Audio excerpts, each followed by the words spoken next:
But the world is turning into a card game in which the only thing that matters is what cards you hold. And everything else, values, laws, matters not at all.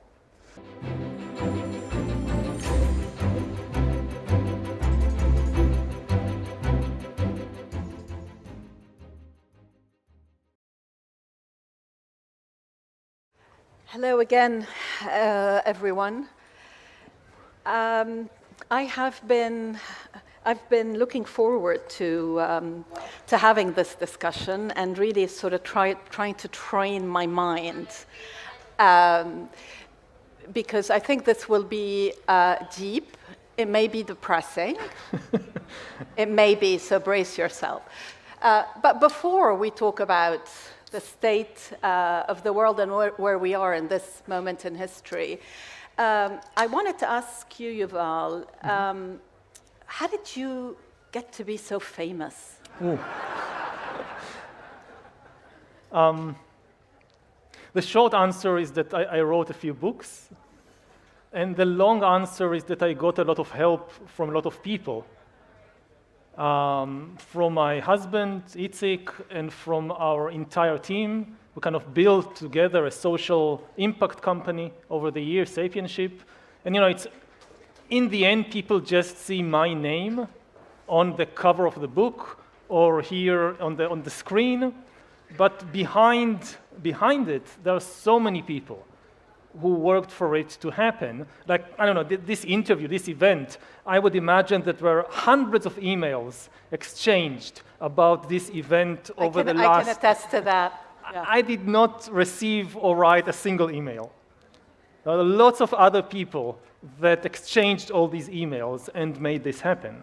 But it is also about the way that you think and your ideas. And I know that you meditate a lot, and I'm very curious about that because I have tried to meditate, and really going past 5 minutes, it's impossible for me. So just tell me, what is this process, and is this how you is this what allows you to think big ideas? I think so, that without my practice of meditation, I would not have been able to write books like Sapiens or to do the rest of the things. There are basically two types of meditation in the world, generally. There are many, many techniques, but there are two main types. You have meditations of generating something, of creating something, that starts with the simplest thing of like repeating a mantra that you create. And this is something that makes it relatively easy to focus on because the mind likes creating something, but it doesn't necessarily get you in touch with the reality. This is what humans have been doing most of the time. We like to control things, to create something and impose it on reality. The other type of meditations, they are meditations of more pure observation. And these are the more difficult ones. So again, the most common type is just focusing, maybe this is the one that you tried, focusing on the breath coming in and out of the nostrils. And you don't try to control the breath, that's relatively easy. You just try to feel your breath coming in, going out, coming in, going out, without controlling it, without judging it, just observing the reality as it is. And it sounds incredibly simple, and anybody who ever tried it knows how difficult it is. Because it's the hardest thing for the mind is just to observe, without doing anything, without adding or imposing anything. When I first started to meditate like 25 years ago, I was amazed, struck by my utter inability to do it. And in the end, I see this is also my role as a historian or as a public intellectual, that the hardest thing is to tell the difference between reality and fiction. What is actually happening and what is a story generated by my mind or somebody else's mind and imposed on reality. And the training in meditation to just leave aside everything that your mind generates and just focus on what is actually happening. So if I can't observe my own breath coming in and out of my own nostril for like 1 minute without being hijacked by some fantasy or some memory or whatever, what chance do I have of understanding the global economic situation, the Arab-Israeli conflict, the war in Ukraine, without being hijacked by some fantasy? That's fascinating. So you spend 10 days at a time in silence? Mm-hmm. Is that true? I go every year for a long retreat, usually between 30 and 60 days of silent meditation. Yeah. 30 days? Yeah. I talk enough the rest of the year, so kind of my budget of words is still quite... Still high. Yeah, still high, even after keeping complete silence. So it's really interesting, because sometimes I'll say to Alice Fishburne, our op-ed editor, yeah, this is a moment when we really want to hear from Yuval, and she'll say, forget it. He's meditating. We'll have him next month or in a few months. Okay, let us get to the sort of possibly the object of your meditation, humankind and where we are. I want to focus on the present mm-hmm. and ask you to sort of put it in perspective for us. I think many of us feel that we are living through some kind of historic transition, but we're not quite sure how to define it, and we're certainly not sure where we are going. So I think we are on really the edge of the precipice in two distinct but related ways. On the one hand, after the most peaceful era in human history of the last few decades, which was a very problematic era, very violent era in many ways. Again, I come from the Middle East, I know this perfectly well, but in comparative terms, it was still the most peaceful era in human history, characterized by unprecedented levels of cooperation and also of human prosperity. The order that enabled this is now collapsing. There is no viable alternative, at least we don't hear of one at the present. When you destroy an order and you don't have any alternative order, what you get is chaos. What you get is disorder. And we are now falling into chaos, into disorder. The danger is that levels of violence, which have been historically low, over the last 20, 30, 40 years, could become worse than ever because of the technologies of destruction that we are creating and amassing. And it's just a tiny symbol of the times that has been commented in recent days by many people, that change in terminology in the United States from Department of Defense to Department of War. What did you make of that? Yeah. It's plain. I mean, there is no need of very complicated explanations. It's just shifting from defense to war. What could be more easy to understand? Well, because I suppose that with Trump, you never know. I mean, some people think no, he watched the parade in people Beijing. Don't want to understand.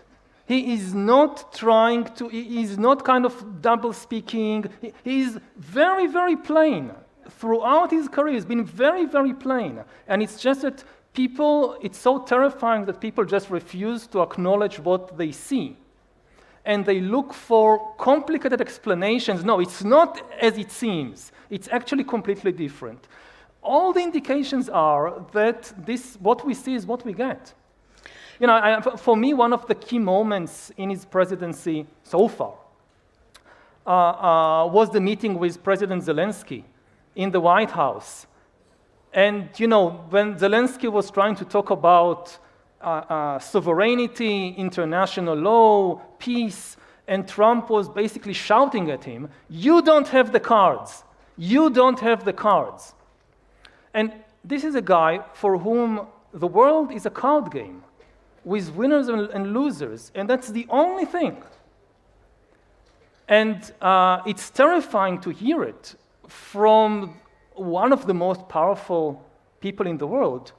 But the world is turning into a card game in which the only thing that matters is what cards you hold. And everything else, values, laws, matters not at all.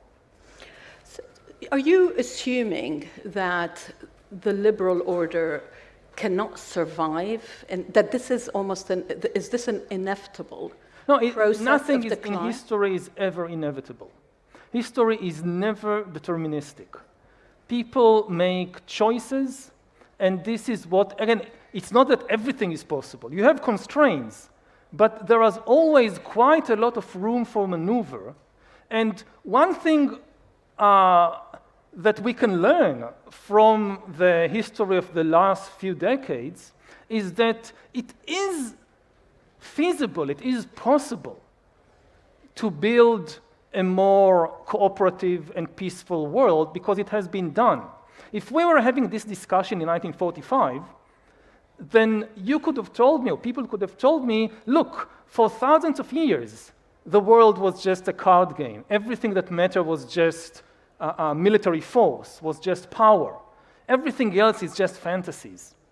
But we have the example of the last few decades, which were not a fantasy. They were a reality that resulted not from some divine miracle or a change in the laws of nature, but from lots of humans making better decisions than in the past.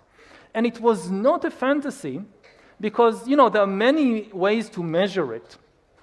But one place that I like to look at is government budgets. Because, if you read poetry, people will tell you, this is just poets fantasizing. But budgets are serious stuff. And it shows you the kind of realistic hopes and fears of human collectives. For most of human history, if you look at the budget of the Roman Empire, of the Athenian democracy, of Britain in the 19th century, more than 50% of the government budget went to the military, to pay soldiers, to build fortresses, to construct warships. Democracies or dictatorships, big or small, everybody spent more than 50% of the budget on the military. In the early 21st century, the average expenditure worldwide on the military, including countries like North Korea, Israel, Iran, was something like 6 to 7%, whereas the average expenditure on healthcare was 10%. It's the first time in human history that governments worldwide spent much more on healthcare than on defense, not war, defense. And this was not a fantasy. Read the budgets. Now the military budgets are skyrocketing. In Russia, for instance, according to the most modest estimates, depends how you count and things are secret, but at least 30%, if not 40 to 50% of the government budget goes to the military. And this will spread unless we take better actions. Already in Europe, at least amongst NATO countries, budgets are going up, and there's a whole debate about welfare versus warfare. And it is something that's been driven by the Trump administration. You said, unless we do something. Mm-hmm. What is something? On the individual level, each one of us, we have our own sphere of activity, and where we can actually do something that matters. Just, reading lots of stuff online and doing likes is not action. Tell that to young people. So, each person knows what is their field of activity when they can make a small difference. If you're a nurse, you can make a small difference in your clinic in the way that you treat people. If you're on the board of a school, you can make a difference to the curriculum or to what is being taught or how pupils are being treated. Like that, every person have a sphere of activity when they can really actually do something that matters. And I think that if enough people do the right thing, we will be okay. Now, if you look at the highest levels of governments, then I would say that what we see now in the world is a crisis of trust, a crisis of trust between humans, and we'll shortly talk about AI, but we see this parallel development that trust in human institutions is collapsing, and at the same time, trust in algorithms is rising. So trust, which is the basis for all human societies, is shifting from humans to algorithms, from organic beings to AIs, and this is extremely dangerous for humanity. There is this growing deficit of trust, and this is I would say that if you ask me what is the role of leaders, their role is to build trust on two levels. First of all, within their own group, whether you are leading a platoon of soldiers or a company or an entire country, your first priority is to build trust between the members of your group. And we are now seeing all over the world a brand of leaders whose politics is the exact opposite. Like leaders that when they look at the metaphorical body of the nation and they see a scar, instead of putting some balm on it to heal it, they poke their fingers into it and try to widen it as far as possible because their career is built on sowing distrust within the nation, dividing the nation into warring tribes, and presenting themselves as the leaders of one of these warring tribes. And I see it from my home country of Israel, that this is how Netanyahu built his career. And if you ask Israelis what is the number one problem of Israel today, it's the only thing almost that people in the country still agree. The number one problem is the awful hatred between different parts of Israeli society itself. And if you think, who is the person, if you make a list of all the people in the world capable of dealing with this, the last person on the list would be Benjamin Netanyahu. If you take a random person here in the crowd, they have a better chance of healing the... And this is not an Israeli phenomenon. You see it in the US, you see it in Europe, a brand of leaders whose career is built on dividing the nation against itself. The other main role of a leader is to create trust outside, between different groups, because otherwise you cannot survive. Even if you look at the market, people have this idea that the market is pure competition. It isn't. A market which is pure competition collapses. If you can't trust anybody in the market, you cannot make any deals. You cannot make any contracts.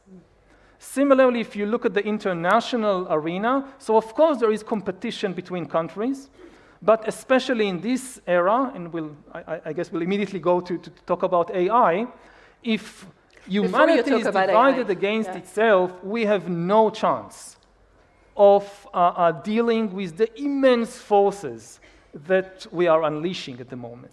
And I definitely want to get to those immense forces that we are unleashing. But I wanted to also hear you on Israel. Mm-hmm.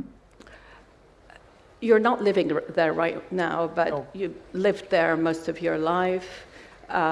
For a long time, you didn't really speak that much about Israel, mm-hmm. and now you are very outspoken. People watch what's going on in Gaza, this mm-hmm. sort of unspeakable devastation, and don't really understand why no one can do anything mm-hmm. about it. Is there anything is there any influence at all that can be brought on the Israeli government? Mm-hmm. There are certainly forces like the US government that have immense influence on Israel, and they are not using that influence, or at least not enough. And nothing here is deterministic. This is part of this new world order, or more correctly, this new world disorder, that things that were thought just unthinkable, impossible a few years ago are becoming reality. And again, you have people all over the world watching what is happening in Gaza, what is happening in Ukraine, what is happening in several other places, and realizing this can happen here too. So it's not just the problem of the Middle East or the problem of Ukraine. If the order collapses, everybody will suffer. And you see the war in Gaza as a kind of manifestation of this, although it did happen long before Trump, it did start long before Trump came. The collapse of if I had to date the collapse of the order, it started in around 2016, not in 2024. In the first Trump presidency. In the first Trump presidency, Brexit, when the countries that built the global order basically said, we are not interested in maintaining this order anymore. It's one thing when you have, the kind of usual pariahs that stand outside and says, we don't like this order. It's another thing that when the countries that actually built the order are turning their backs on it. And I remember that before the Brexit vote, I saw a video, I think it was by Gordon Brown, I think it was in Coventry Cathedral, but maybe it's my memory playing tricks with me, a cathedral what was destroyed in the Blitz, and that was kept as a memorial to the horrors of the Second World War. And it was a very short video of like two minutes. And basically he was saying that this can come back. And in 2016, it sounded, just fear-mongering. It's impossible that this will come back. And less than 10 years later, now I think everybody realizes this is coming back. This can come back. You've written about your fears for what you said was the soul of Israel. What is it that you fear? And I saw my country do things that, even though I had a lot of criticism of Netanyahu and his government, I couldn't believe, I couldn't imagine that it could get so bad so quickly. Again, this is part of what motivates me when I look at other parts of the world right now. People don't realize how quickly things can get terribly, terribly bad, unimaginably bad. Like you've climbed to the top of this cliff, and you look down, and yes, it took a very long time to climb, but the way down can be much, much, much faster. And just the process of brutalization that people underwent is really horrific. And again, of course, the most terrible thing is what is happening in Gaza, but you look at what is happening inside Israeli society, and you see the effect of brutalization there as well. For instance, in the treatment of the families of the hostages, that, in previous hostage crises in Israel, they were sacred. Like in the days of the Gilad Shalit. For instance, and now some people at least, they cursed them, and they spit at them, and they called them traitors. And again, just the process, the inner process of brutalization is unimaginable. And also the process of destruction, I would say, of 2,000 years of Jewish tradition and of Jewish wisdom. After the Roman conquest of Jerusalem, after the great Jewish revolt in the 1st century CE, for 2,000 years, Judaism developed as the religion of a persecuted minority, committed to ideals of tolerance, of pluralism. And, to be, say, a Jew in medieval England was, you have 99% of the population thinking and behaving one way, and just by existing, you're telling the world it should be possible to think and behave in a different way. I don't celebrate Christmas, I celebrate a different festival. And all of that was erased in Israel within such a short time.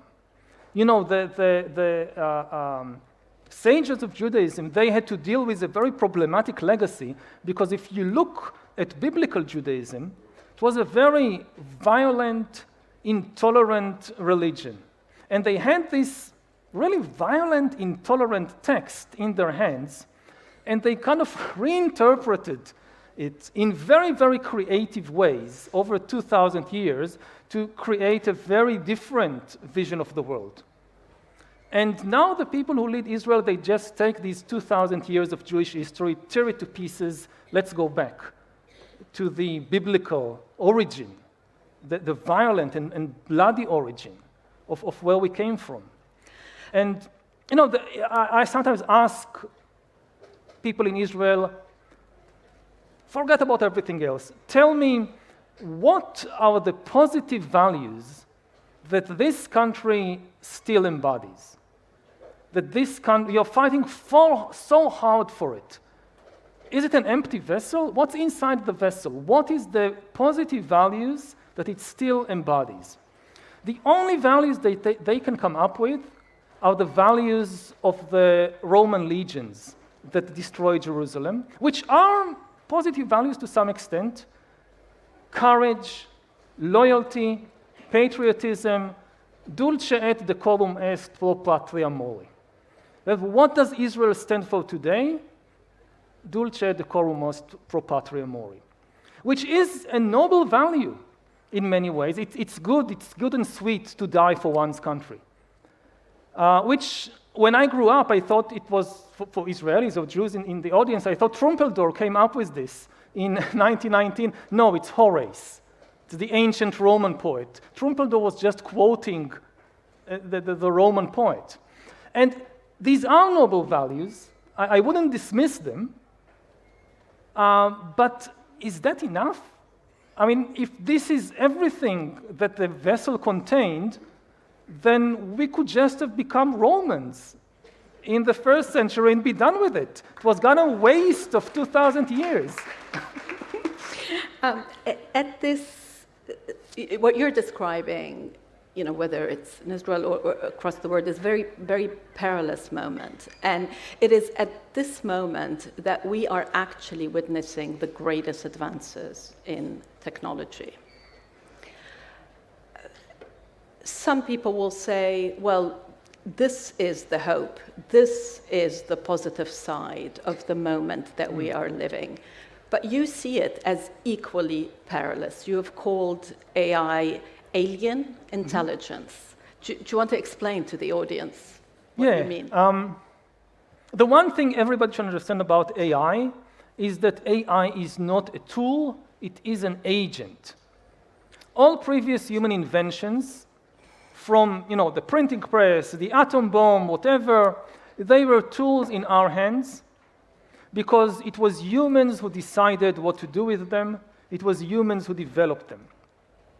AI is the first technology that can make decisions by itself, that can invent new ideas by itself, that can learn and change by itself. Yes, humans design it originally, but if it has no ability to learn and change by itself, it is not an AI.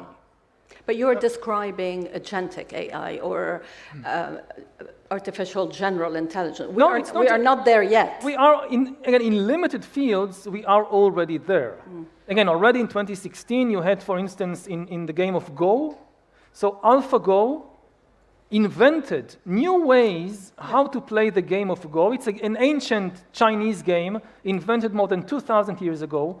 Tens of millions of people played it over more than 2,000 years. We thought we discovered all the way to play Go, but then AlphaGo came, and within basically a few days, uncovered entirely new ways to play Go that didn't occur to any human being in more than 2,000 years. Now you say, okay, this is just a game. Of course, but this is just the beginning. This is increasingly likely to happen in military strategy, in financial strategy, in religion, in politics. We talked about Judaism. Judaism is a religion of texts, ultimately. Any religion of texts is likely to be taken over by AI in the next few years because AI is a greater expert on texts than any human being. What do you mean taken over? Do you mean that this is how people will understand You have a question about a certain moral issue. So you cannot ask the question to the Bible or the Talmud traditionally because they can't talk. And they can be interpreted in different ways. So you go to the rabbi or you go to the priest who get their authority because they are experts on texts. They read lots of texts, they remember lots of texts, and they say, yes, it's written in the Bible like this, but in the Talmud it says this, and the Rambam says that. Okay, that's the ruling.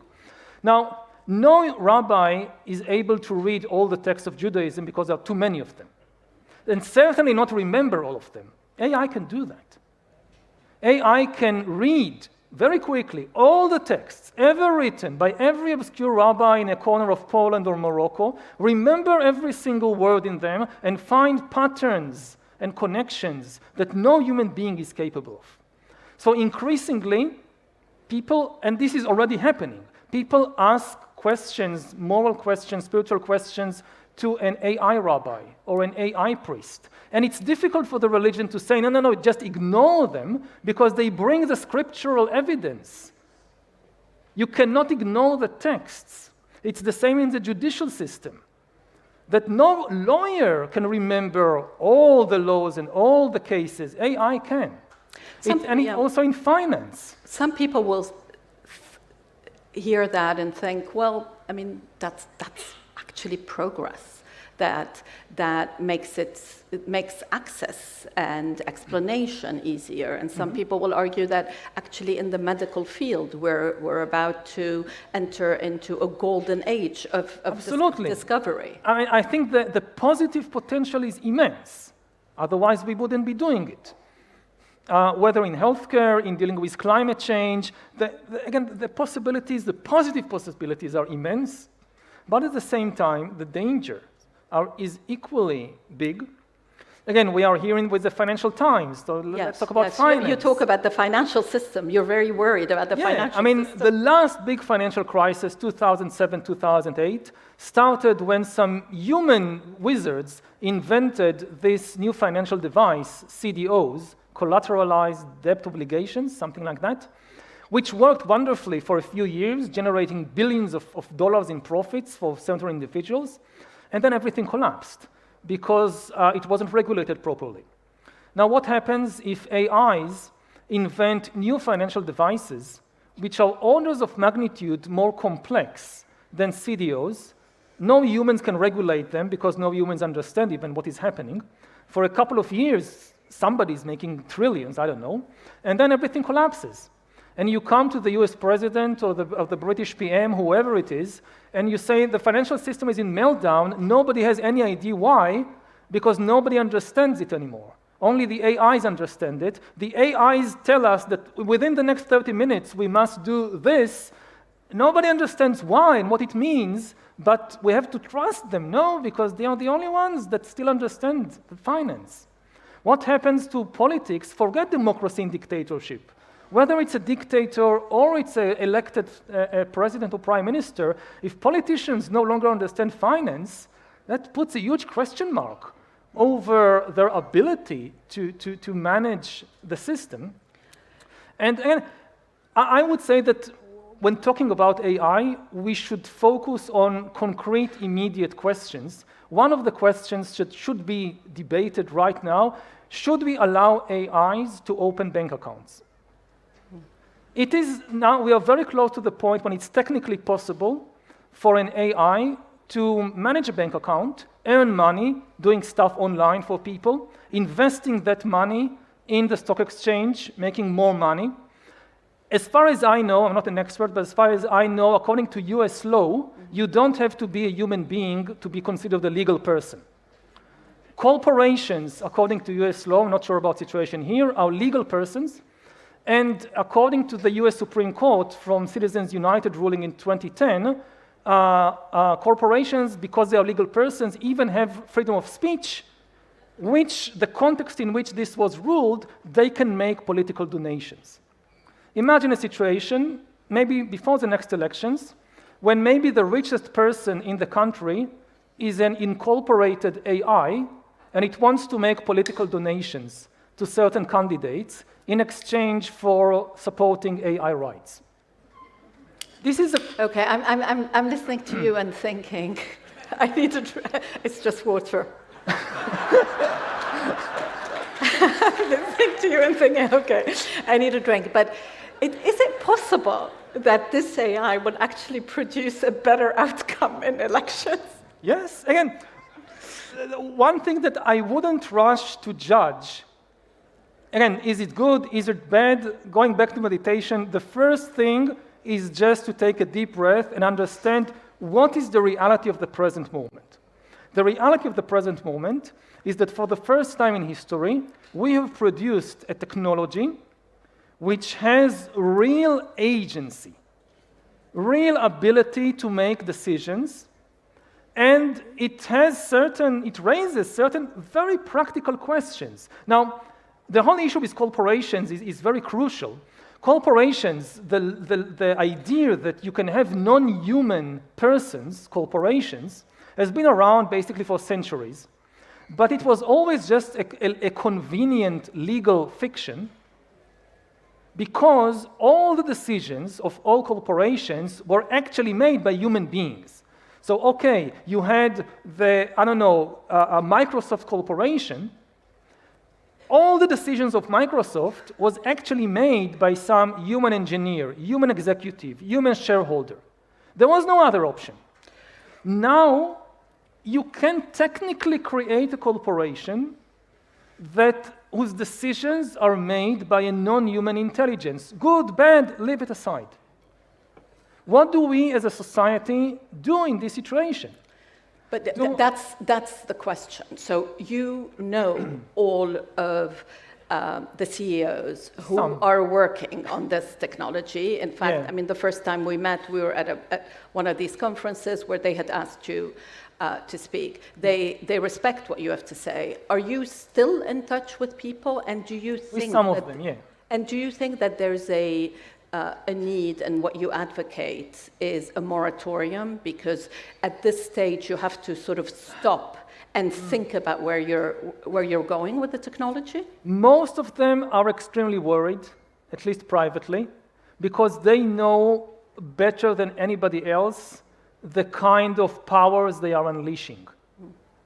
If you go on their personal record, you would find that many of them, when they were less famous and powerful, they spoke on the record saying some very, very disturbing things about this technology. Now they are in a much more fragile situation, so they keep their mouth more shut. But they are aware, better almost than anybody else, of what is happening. Some of them at least are extremely worried, if not terrified, but they are caught in a dilemma which they don't know how to get themselves out of a classical arms race or prisoner's dilemma situation. You know, when I meet them, I basically ask them routinely kind of two questions. The first question I ask is, why are you moving so fast? I don't say stop, just slow down to give society a chance to digest what is happening and have a debate and decide what to do. And they all say, basically, we are aware of the risks, we would like to slow down, but if we slow down, how can we be sure that our competitors in the other company or in the other country slows down? If we slow down and they don't, they will win the AI race, and the world will be ruled by the most ruthless people. We are nice people. This is why we want to slow down. They are not nice. So do you want the not nice people to win? Okay, first answer. Then the second question, okay, so I understand why you're rushing to develop this super intelligent AI. You can't trust the other humans. Makes sense. Do you think you'll be able to trust the super intelligent AIs you're developing? And the same people who just gave me this speech about why it's not possible to trust their competitors, the human competitors, suddenly become very, very all kind of hippie fluffy and says, yes, we can trust the super intelligent AIs. Which is almost insane because, with humans, at least we have thousands of years of experience with humans. We have a somewhat good understanding of human psychology.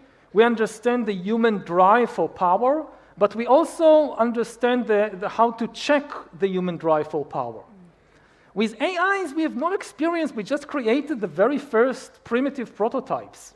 We already know that they can lie, manipulate, change their goals, do unexpected things.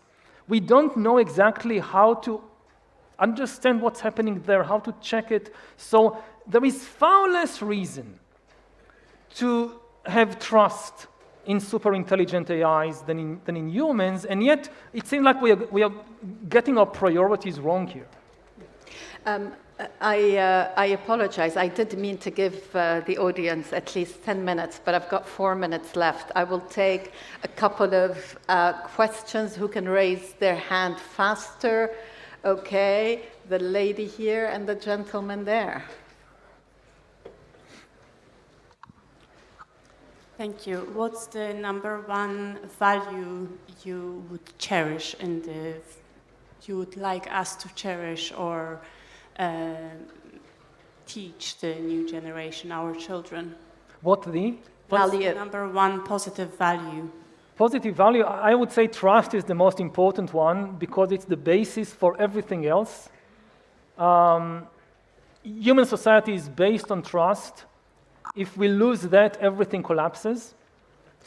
Even, going back to the breath, every breath we take is trusting something outside us, that it will not poison us. You can't live if you don't trust what is outside you. And on a kind of practical level, it means, for instance, that when you're interacting with somebody, start with a charitable position. When they do something, when they say something that doesn't sound right, don't immediately jump to the worst possible interpretation of why they said or did what they do. Start with a charitable interpretation. If you then have evidence that they are bad actors, sometimes people are untrustworthy. You shouldn't be naive. But start with the charitable position. Go ahead, sir. First of all, thank you, Roula, for picking me up. Thank you very much. We all really enjoyed that. My question was, a balanced, clever person like you, would you consider standing for elections and leading Israel? I wasn't expecting that one for you, but yeah. I mean, I don't think I have the right qualities. I think that we need good people to go into politics. I think it's an admirable position. One of the worst things you can say is all politicians are liars, all politicians are crook, because then you're basically giving a free ride to the really bad ones. It's not the case. There still are good politicians, and we need good people to go into politics, but it requires certain qualities that I just don't have, that are sometimes the opposite of the qualities of a good scholar. Like, politics ultimately is about compromise, knowing how you need very good social skills, you need how to negotiate, how to compromise. I'm not being like modest, how do you say that, false modesty. I just know myself. I'm not good at these things. This is, for instance, one of the things that my husband is doing. Like, if you need to negotiate something, it's with my husband, not with me, because I don't know how to do it. So maybe he should stand for elections, but...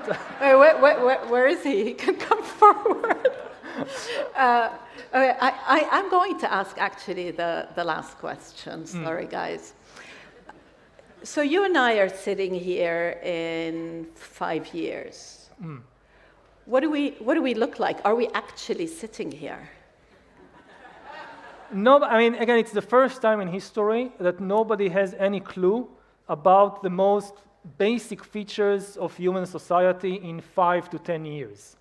It was always impossible to predict politics, whether a war will erupt, a revolution, whatever, but about the basics of human life, things changed over centuries. Now we have no idea, let's say, how the job market would look like. What jobs will still people have in 5 or 10 years? Well, I have a job. But you have a job. I don't know. Like, I'm now working on a new book. Part of me seriously thinks this is my last book, because by the time it is out, AI will be writing books so much better than human authors that there will no longer be a niche for me. I think the audience doesn't agree, right? you don't agree, right? We still think you're going to be a better author than AI. Again, I would like maybe to end, because we don't have much time, on the note that we still are in control.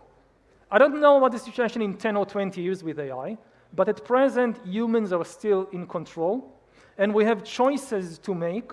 And if we make good and wise choices, the future can be better than any previous time in history, because we can harness the enormous power of AI and of other new technologies for good. And it's our choice. Again, you look at the 20th century, you could see how technologies like trains and electricity and radio, they were harnessed by some people to build totalitarian dictatorships. But other people harnessed the same technologies to build liberal democracies. So it's the same in the 21st century, but the key is to understand the technology. And it's not a good situation when a few tycoons in 2 or 3 countries are the only ones who understand what is happening and are making some of the most important decisions in history. This will affect every human being on Earth. So we need everybody to have at least a rudimentary understanding of what is happening, so that we can all take part in the conversation and reach a decision together as a humanity, instead of taking the dictates of a few tech tycoons and presidents. Well, that is an excellent and frankly hopeful note to end on. Yuval, thank you so much for being with us. Thank you.